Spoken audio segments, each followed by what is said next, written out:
Hello, and welcome back to my true crime lovers. A little bit of a different setup this time. I've decided to kind of move the mic over here. I think that I'm doing a little bit more audio editing than I would like, so I have a little bit of a new setup here, and hopefully you can hear me a little bit better and a little bit clearer. I am so glad that you've chosen to tune in to another episode of Cereal City Chronicles. And if you're new here, a special welcome to you. We uncover the darkest crimes of a small town in Michigan, Battle Creek, which is better known as Cereal City, and it just happens to be my hometown. I was born and raised here, and a lot of the stories that I cover on my channel, I can actually remember. I remember the toll that they took on our city and the people close to me. Now, whether you live here, work here, or you just want to know more about the darker side of the cereal capital of the world, I'm glad you're here. I welcome your feedback. So before we dive into today's story, please subscribe to my channel. Or if you're listening to the audio-only version, just click that follow button. You can also find me on Facebook and TikTok, where I cover more current events and current stories, and I also share local news updates, as well as I sell merch. Okay, fine. That's enough about me. Now let's figure out why we came here today. We are going to dive into an absolutely horrendous story that actually happened just down the street from where my parents have lived for quite a while. But before we uncover the details of the crime, we are going to do some time traveling. So if this is your first time watching, we time travel for true crime on this podcast. We absolutely need to figure out what was happening in the world around us at the time of the crime first, before we can actually dive in. So we are jumping back an entire decade today. 2016 is the year, and a lot happened. So let's get moving. 2016 was an election year, and Donald Trump and Hillary Clinton would go head to head for the title of President of the United States of America. Trump would take the win with 304 electoral votes, while Clinton had 227 electoral votes.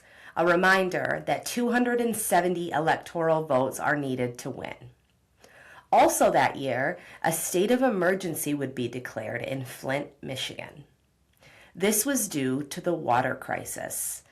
So the water system had actually been switched over to the Flint River 2 years prior to the state of emergency being declared. This led to the residents of the city drinking lead-contaminated water on a daily basis. Children and adults were testing with high levels of lead on a regular basis as well. It wouldn't be until July of 2025 that all lead pipes were replaced and the water crisis would finally be over, which is absolutely insane to think that it took almost 10 years to completely restore healthy and drinkable water to a city. And most of the time, people had to drink the lead-infested water. Now, bottles of water were provided, and the city, I guess, did what they could. That may be a story for another day. So anyways, lastly, in 2016, the case of Brock Turner would enrage citizens across the country. Turner, who was a 20-year-old college student, was caught S.A.ing an unconscious woman. He was found guilty and sentenced to a mere 6 months in jail. His charge actually held a maximum sentence of 14 years. And Americans were completely outraged, and to this day, it is a disgrace to our justice system. Okay, now that we have found ourselves in 2016, let's talk about a crime. I'm going to give a trigger warning here. We are discussing a murder and suicide in this episode, so if these details are too disturbing, please skip this one. If you've chosen to stay, let's go. June 5th, 2016 was a sunny day here in Battle Creek, Michigan. The high temperature for the day was actually around 70 degrees, and the community was just looking forward to a warm Sunday afternoon with their families. The Elferdink family was hoping for the same, but sadly, it would not begin the way anyone ever expected it to. The Elferdink family consisted of the father, Mark, the mother, Hope, and 2 children, whom I have chosen not to name for their privacy. The Saturday before was busy and full of fun, so the same expectation was had for the following day. You see, the two children actually had a sleepover the night before. So not only were the two children home, but they also each had a friend over that night. The Elferdink's son was 12 years old, and their daughter was 13. The boy was the first to rise that morning, and it was just before 8 a.m. He would wake up and he would start wandering around the house, searching for his parents. And surprisingly and out of the ordinary, he wasn't able to locate his parents, his mom or his dad. And this was really not normal for the family. So eventually, the boy would wander into the backyard and he would stumble upon a sight that he would never, ever be able to erase from his memory. Before we find out what this young boy saw in his backyard that morning, I want to get to know the Elferdink family just a little bit better first. Mark Elferdink, the father, was an 18-year employee of the Calhoun County Sheriff's Department. He worked as a patrol officer in Penfield Township and had really put his time in at the department.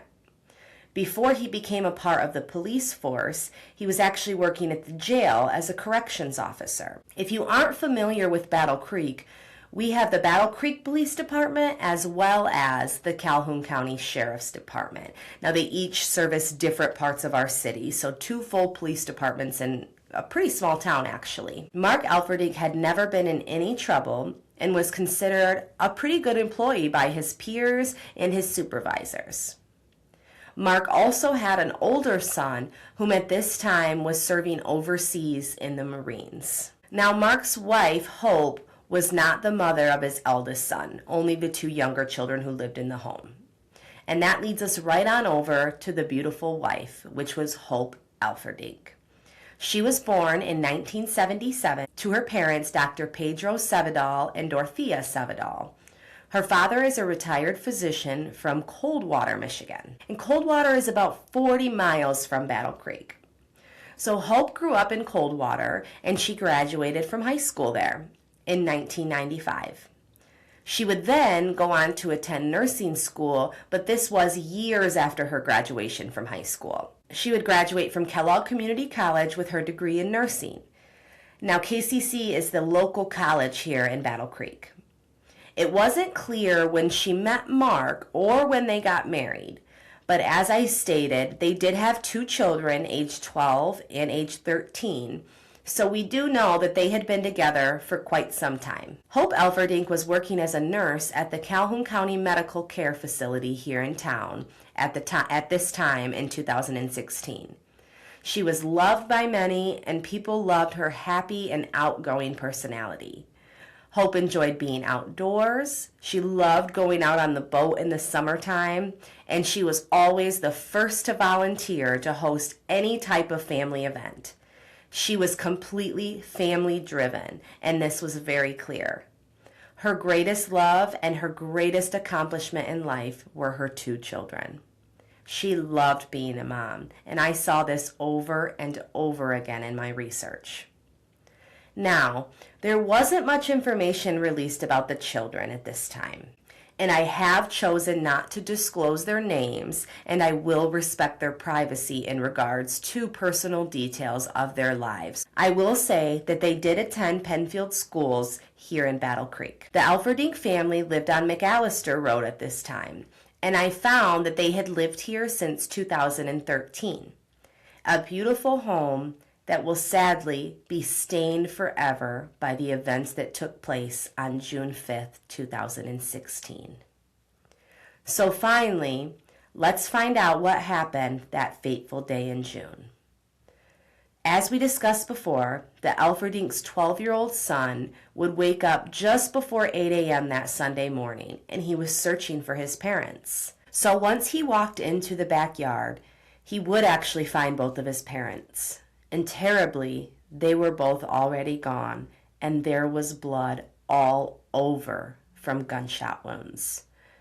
I truly can't fathom the fear and the panic that had to have been experienced by this 12-year-old child at that time. But this brave boy would think quick on his feet, and he would immediately call 911 and report what he had found. Once the police were on scene, it wouldn't take them long to uncover the source of the shooting.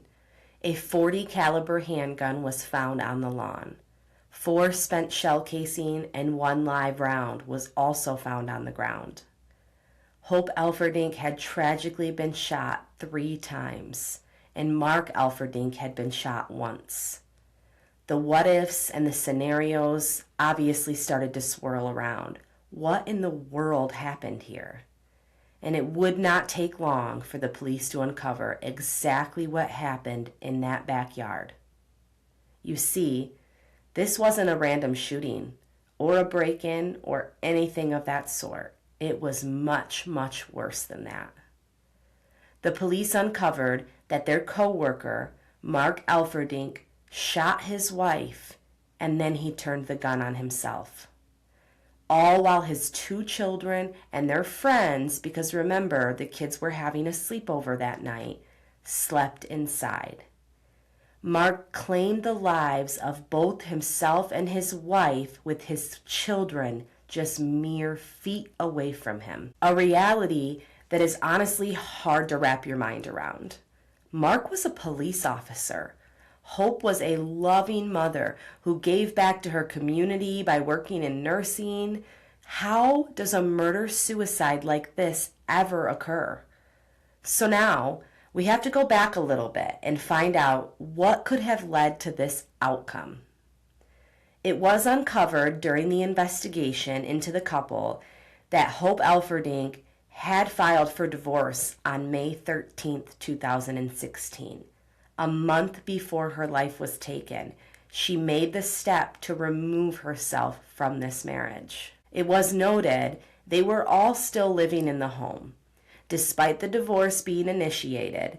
And this, it can be very common, especially today, or even 10 years ago. When children are involved, it changes everything. So even though the decision had been made, they were easing into this huge life change, which I think again goes to show just how much Hope loved and cared for her children. She was willing to live in an uncomfortable situation in order to ensure her children were not traumatized by such a huge change in their life. Unfortunately, her efforts did the exact opposite of what she was aiming to accomplish. Now, the night before this occurred, Mark Elferdink was not in the home during the evening hours. It was said that he had left the home located on McAllister Road around 7:15 p.m. He then went to the casino with some friends, and he did not return home until closer to 11 p.m.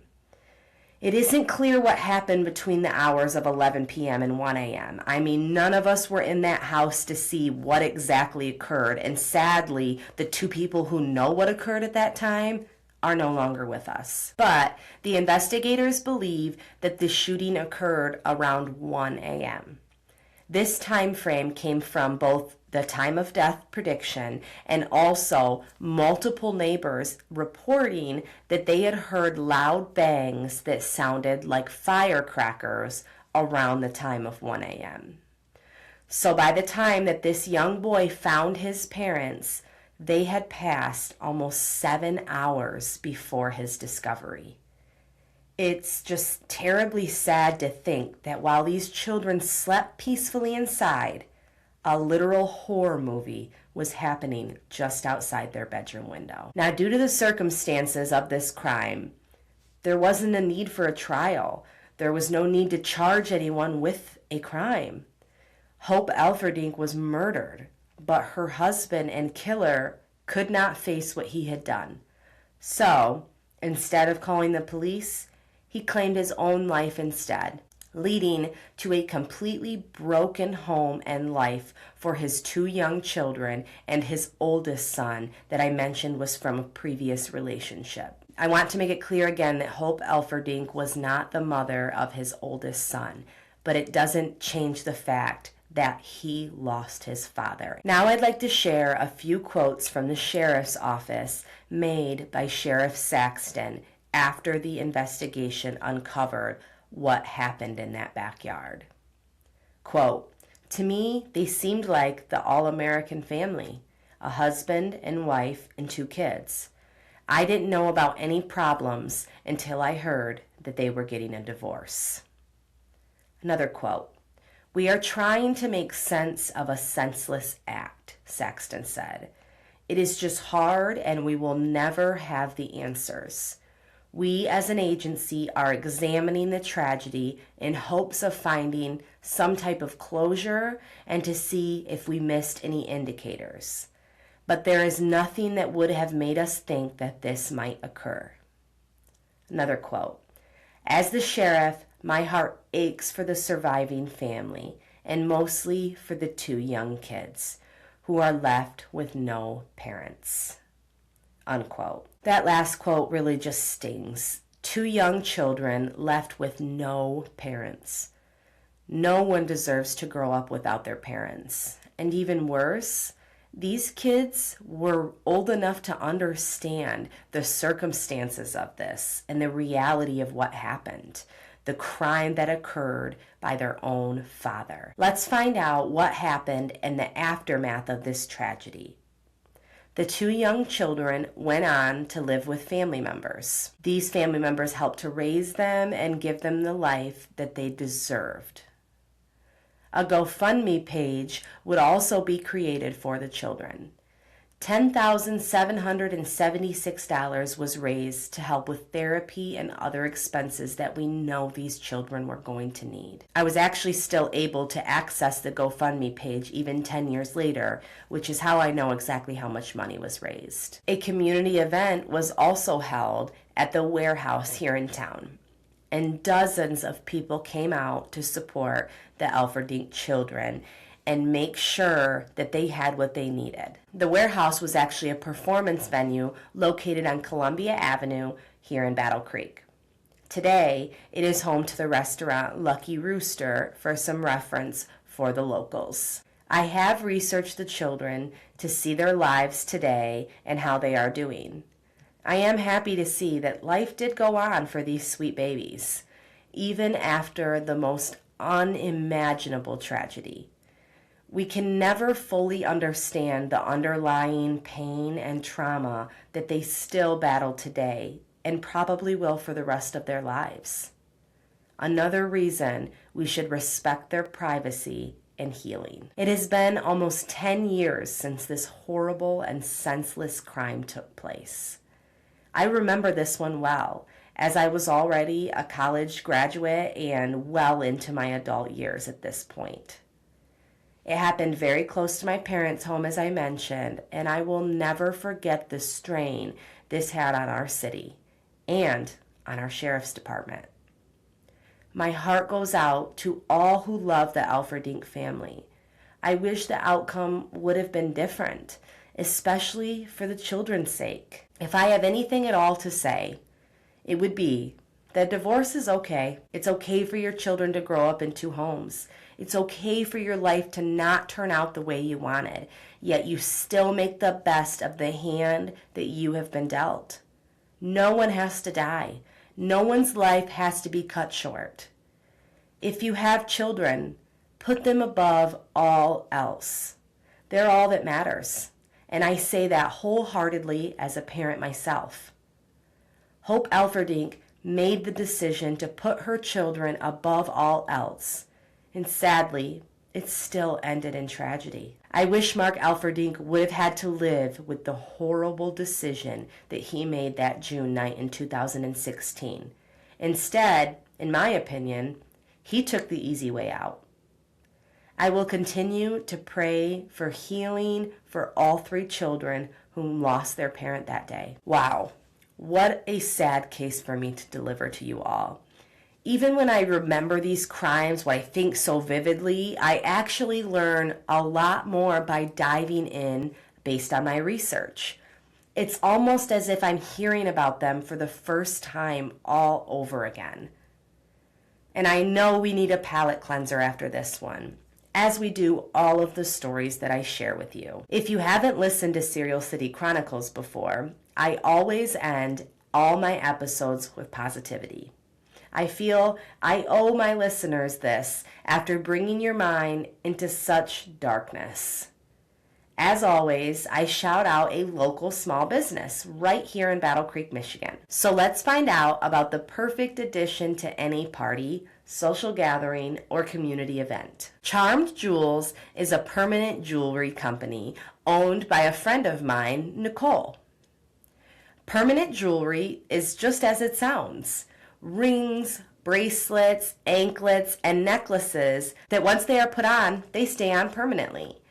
I had the pleasure of attending a party of Nicole's recently and watching this process. It is such a quick and easy process, and the options are endless. A friend of mine even had Nicole create a bracelet ring combo that turned out just beautiful. She is willing to try any ideas that you might have, and she has an abundance of chains and charms that you can choose from. Charmed Jewels can be found on Facebook, or you can even just text Nicole. Her number is 269-967-6751. Reach out and she will be happy to help you plan your next event or permanent jewelry party. So spoil yourself and spoil your friends by booking Charmed Jewels today. Well, true crime lovers, that's all I have for you today. I want to thank you again for following along with me into the deepest corners of my hometown.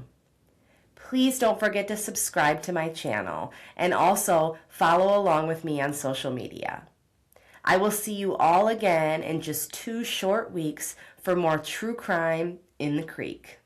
As always, be safe and be kind.